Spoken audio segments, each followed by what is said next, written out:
Vous savez sans doute que le français est la deuxième langue la plus traduite dans le monde après l'anglais.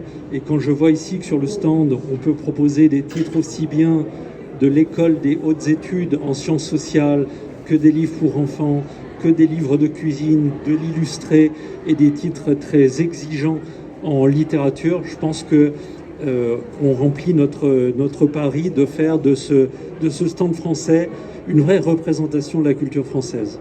Le salon de livre, déjà, c'est un événement de rencontre, c'est un événement d'être vu, c'est un événement de pouvoir, par exemple, retrouver tous les autres éditeurs, d'échanger des informations, de voir comment les autres ils font leur promotion ou bien voilà, de connaître le nouveau titre que les éditeurs de différents pays en plus, parce que le salon et le salon international de Taipei.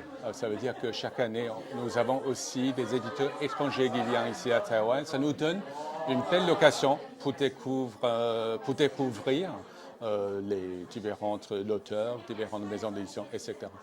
Je dirais que cette édition est le véritable édition après Covid. Ça veut dire qu'on retrouve les éditeurs, on retrouve les visiteurs. Aujourd'hui ou bien cette semaine, on voit énormément de visiteurs. C'est un très très bon signe. Donc oui, y compris les éditeurs français, on a retrouvé, voilà, par exemple cette année 16 éditeurs. Je crois que c'est le plus nombreux depuis des années. J'ai vu aussi qu'au pavillon français, ils ont tous plein de rendez-vous, de rencontres avec les éditeurs taïwanais.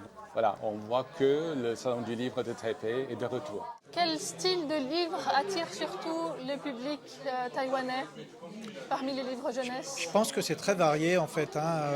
Donc évidemment, ils achètent beaucoup de droits d'albums illustrés. Ils aiment quand même beaucoup les histoires où il y a un message. Vous voyez, que ce soit un message sur l'amitié, sur l'entraide. Et ils aiment aussi les livres où il y a une certaine poésie, vous voyez. Et puis ils aiment aussi beaucoup l'humour. Ils arrivent à traduire l'humour français? Oui, bien sûr, oui. Oh, il y a de bons traducteurs, comme vous le savez. Il y en a beaucoup d'ailleurs ce soir lors de cette fête d'excellents. Alors, d'excellentes traductrices, il y a beaucoup de traductrices, mais je pense qu'il y a des hommes aussi. Mais c'est une vraie belle expérience. Moi, c'est la deuxième fois que je viens. J'étais venu en 2011, donc il y a quelques années. Et on est toujours super bien reçus. C'est vraiment une très très belle expérience. Ouais, très chouette. J'ai entendu dire que vous reveniez juste de Angoulême et là vous arrivez au Tibes, c'est ça? Oui, c'est ça, tout à fait. Et comment ça s'est passé à Angoulême? Ça s'est passé très bien.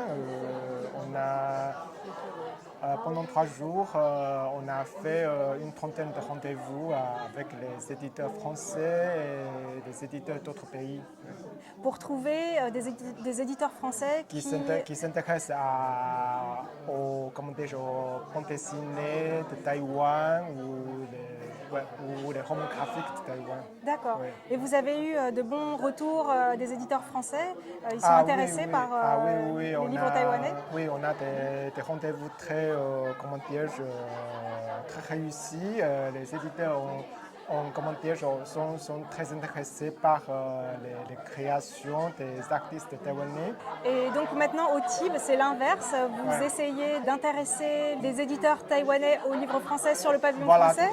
Voilà, tout à fait. Oui. Mais là, c'est autre chose. Donc, les éditeurs taïwanais, lorsqu'ils s'intéressent aux livres français, ils vont toujours prendre du temps à étudier, à évaluer le marché, pour voir si ce livre s'adapte à leur catalogue ou ça va intéresser le public taïwanais.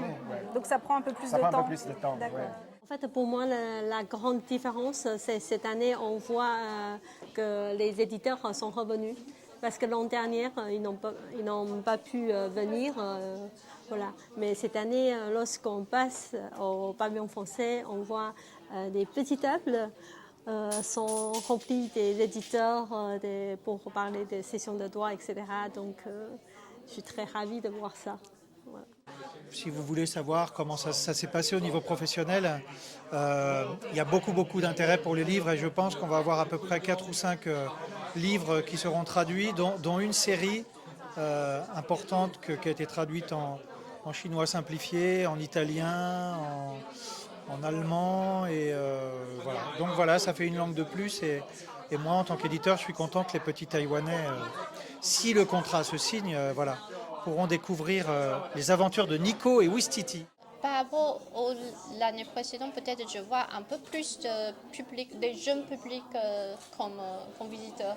D'accord. Oui. Plus de jeunes enfants ou Oui, bien adolescents? enfants. Enfants, d'accord. Plus d'enfants cette année. Oui. Depuis le Covid, est-ce qu'à Taïwan, vous avez remarqué que les Taïwanais lisent plus parce qu'ils ont peut-être plus envie de rester à la maison ou au contraire lisent moins, par exemple, parce qu'ils sont plus sur Internet? Ou est-ce qu'il y a une tendance comme ça qui se dessine? Ah, c'est très intéressant comme question, hein, parce que pour le marché français, en fait, pendant le Covid, on lit plus à la maison, mais par contre, à Taïwan, comme il n'y a jamais vraiment de confinement, du coup, les gens sont libres d'aller partout et du coup, on lit de moins en moins. Ouais.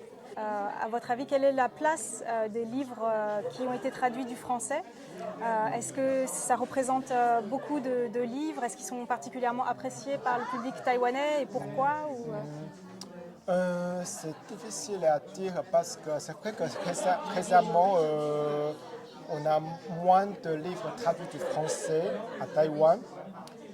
Mais ce n'est pas parce que les livres français sont moins intéressants, mais je crois que c'est plutôt parce que pour traduire un livre du français, ça coûte cher. Par rapport à un livre anglais, un livre japonais ou un livre coréen, pour la traduction, ça coûte plus cher. Un souvenir, c'est je pense vraiment l'extrême gentillesse des gens, la courtoisie. Et puis il y a beaucoup, moi c'est ce que j'aime beaucoup à Taïwan, visuellement, il y a beaucoup de petits personnages là, très colorés, et ça c'est génial. C'est vrai qu'il y a tout ce dans côté la rue, mignon à Taïwan, dans les métros, un peu partout. exactement, et ça donne de la joie, quoi, ça met en joie. Approchez, mesdames et messieurs, approchez. C'est la parade. Qu'est-ce que tu dirais au public français? Il faut venir au salon du livre de traité. Il faut venir au salon du livre de Taïwan. Voilà.